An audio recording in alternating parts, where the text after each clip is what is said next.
नमस्कार।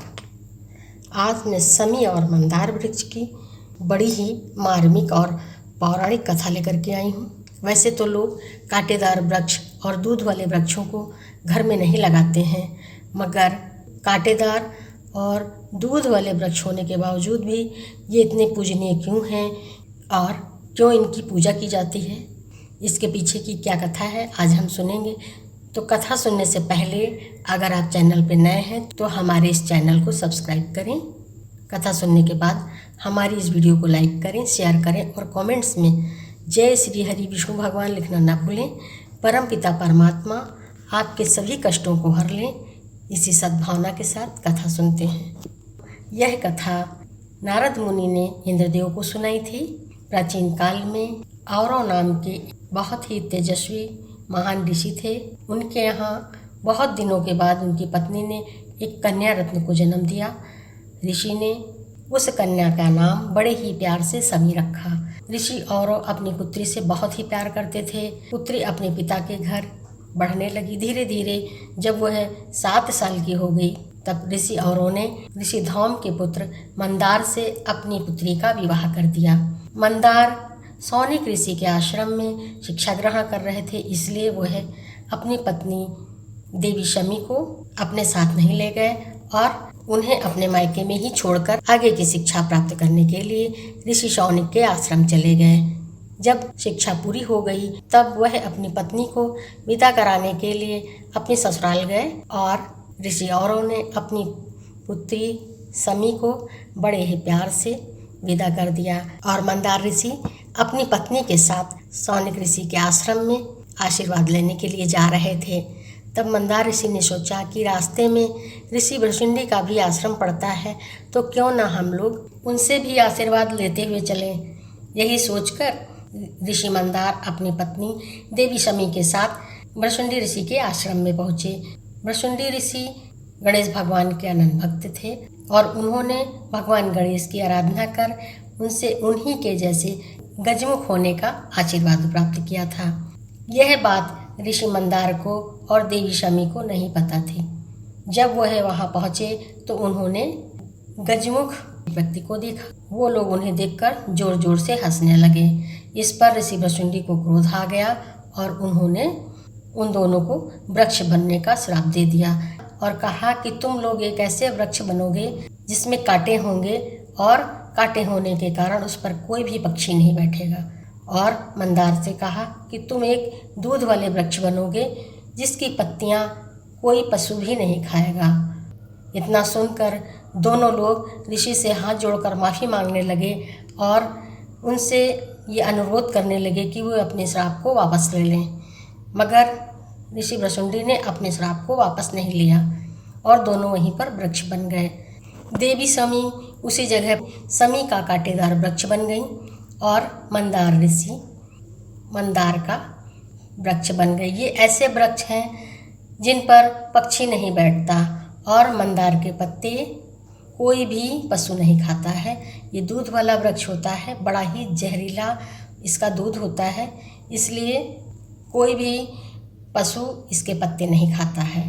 दोनों वहीं पर वृक्ष बन गए और इधर सौनिक ऋषि की रास्ता देख रहे थे। जब वो लोग वहाँ पर नहीं पहुँचे कई दिनों तक, तो वह ढूंढते ढूंढते सबसे पहले ऋषि औरव के आश्रम में पहुँचे। वहाँ पहुँचे तो ऋषि औरव ने तो कहा कि वो तो बहुत दिन पहले ही यहाँ से विदा हो चुके हैं। इस पर दोनों लोग बहुत ही चिंतित हो गए। तो दोनों ऋषि देवी शमी और ऋषि मंदार को ढूंढने निकल पड़े। ढूंढते ढूंढते वो भी भृशुंडी ऋषि के आश्रम में पहुँचे और वहाँ जा कर के उन्हें सारे वृत्तांत का पता चला।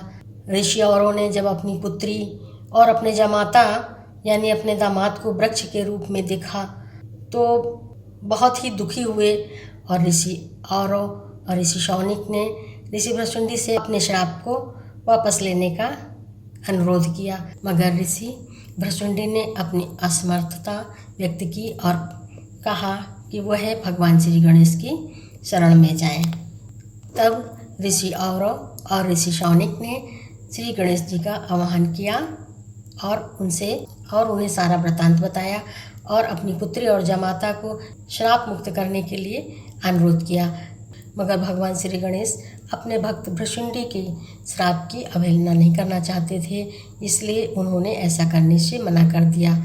परंतु बदले में शमी तथा मंदार वृक्ष को यह वरदान दिया कि ये दोनों वृक्ष तीनों लोकों में पूजनीय होंगे। भगवान शिव और मेरी पूजा शमी पत्र और मंदार फूल के बिना हमारी पूजा पूरी नहीं मानी जाएगी। और कहा कि ये दोनों वृक्ष जहाँ पर साथ में होंगे वहाँ मैं स्वयं रिद्धि सिद्धि के साथ निवास करूँगा। और इतना वरदान देकर स्वयं गणेश भगवान वहाँ से अंतर्ध्यान हो गए। परंतु ऋषि औरों को अपनी पुत्री और अपने जमाता की यह दशा देखकर बहुत ही दुख हुआ और ऋषि औरों शमी वृक्ष के नीचे बैठकर विलाप करने लगे और विलाप करते करते उन्होंने अपने प्राणों को त्याग दिया। उन महान ऋषि औरों का तेज अग्नि के रूप में शमी के वृक्ष के तले में समाहित हो गया। इस प्रकार नारद मुनि ने यह कथा इंद्रदेव को सुनाई थी। आज भी गणेश भगवान और शिव भगवान के मंदिर में जब हवन होता है तो शमी की लकड़ियों को घिसकर गुप्त अग्नि के रूप में उसे डाला जाता है। उसके बाद ही आहुतियाँ दी जाती हैं भगवान शिव और गणेश जी की पूजा में। इसीलिए शमी पत्र और सफ़ेद मंदार का जो वृक्ष होता है उसके फूलों की बड़ी ही मान्यता है। आपको यह जानकर हैरानी होगी, सफ़ेद फूलों वाला जो मंदार का वृक्ष होता है उसमें 21 वर्ष के बाद अपने आप उनकी जड़ में गणेश भगवान प्रकट होते हैं, यानी उनकी जड़ गणेश भगवान की आकृति ले लेती है अपने आप और उसे श्वेतार्क गणेश के रूप में जाना जाता है। और तंत्र शास्त्र में श्वेतार्क गणपति का बड़ा ही महत्व है। जिस घर में श्वेतार्क गणपति की स्थापना की जाती है वहाँ से दरिद्रता अपने आप चली जाती है। उस घर में रिद्धि सिद्धि और देवी लक्ष्मी का वास होता है।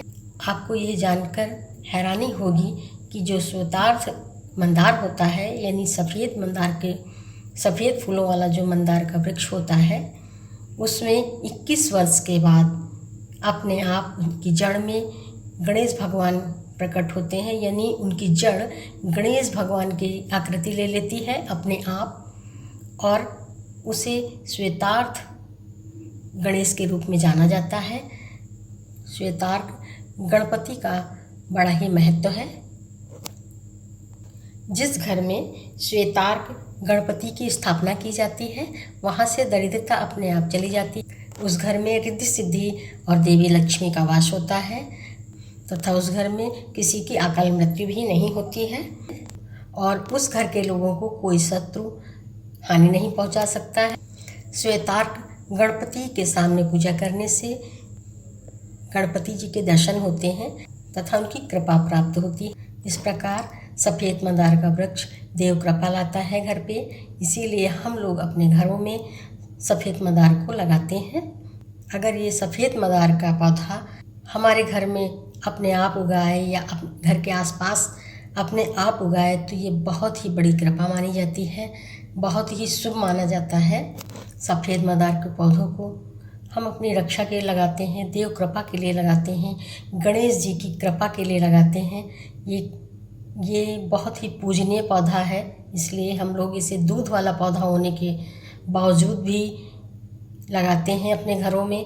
मगर मैं एक बात कहना चाहूँगी कि जो लोग इस वृक्ष को अपने घरों में लगाते हैं तो बच्चों से दूर रखें, क्योंकि इसका दूध बहुत ही हानिकारक होता है। बच्चे नादान होते हैं और उन्होंने अगर इसके पत्ते को तोड़ा और उसमें दूध आ गया और भूल से भी वो उंगली आँख में लग जाती है तो ऐसा सुना गया है और ये सत्य है कि आँखें खराब हो जाती हैं, हमारे आँखों की रोशनी हमेशा के लिए चली जाती है। इसलिए इसे बच्चों की पहुँच से दूर लगाएं और अगर बच्चे घर पर हैं तो उन्हें ये सलाह ज़रूर दें, उन्हें ये ज़रूर बताएं कि इनकी पत्तियां कभी ना तोड़ें और अगर तोड़ भी लेते हैं तो हाथों को तुरंत साफ़ करें, हैंड वॉश करें, क्योंकि इनका दूध अगर आँखों में लग जाता है तो आँखें खराब हो जाती हैं। और शमी का वृक्ष भी तभी से पूजनीय हो गया है। कहते हैं जिस घर में शमी का वृक्ष लगा होता है सुख समृद्धि आती है। लोग पूजा करते हैं शमी के वृक्ष की। उनकी पत्तियां गणेश भगवान और शिव भगवान पे चढ़ाते हैं। शमी वृक्ष की पूजा तो स्वयं भगवान श्री रामचंद्र जी ने भी की थी और इन्हीं की पूजा करके उन्होंने लंका पे चढ़ाई की थी और दशमी के दिन रावण को मारा। इसलिए कहा जाता है कि दशहरे के दिन शमी वृक्ष का दर्शन अत्यंत कल्याणकारी होता है। हमें उनके दर्शन करने चाहिए, पूजा करनी चाहिए। दशहरे के दिन लोग शमी वृक्ष की पूजा करते हैं, दर्शन करते हैं। आज भी किसी विशेष काम की पूर्ति के लिए, जब किसी शुभ काम के लिए हम निकलते हैं तो शमी वृक्ष की पूजा करते हैं, उसे शीश नवाते हैं सफलता के लिए। बहुत ही शुभ माना जाता है शमी वृक्ष की पूजा करना।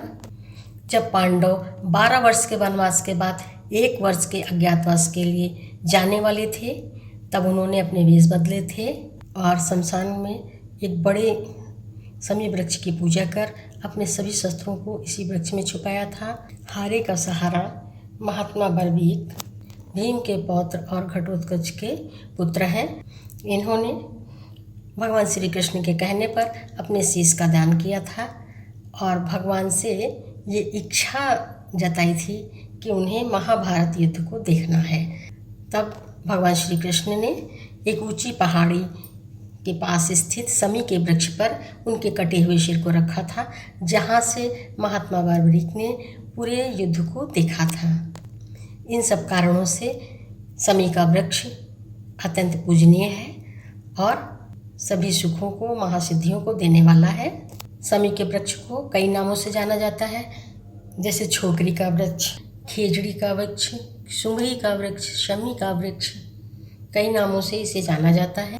उत्तम परिणाम पाने के लिए शमी के वृक्ष को घर के मुख्य गेट के दोनों तरफ लगाएं या गेट के बाहर बाएं तरफ लगाएं, ताकि घर से बाहर निकलते समय दाहिनी तरफ इसके दर्शन हो सकें। शनिवार के दिन शमी के वृक्ष के नीचे सरसों के तेल का दीपक जलाना चाहिए, जिससे शनि देव की कृपा मिलती है।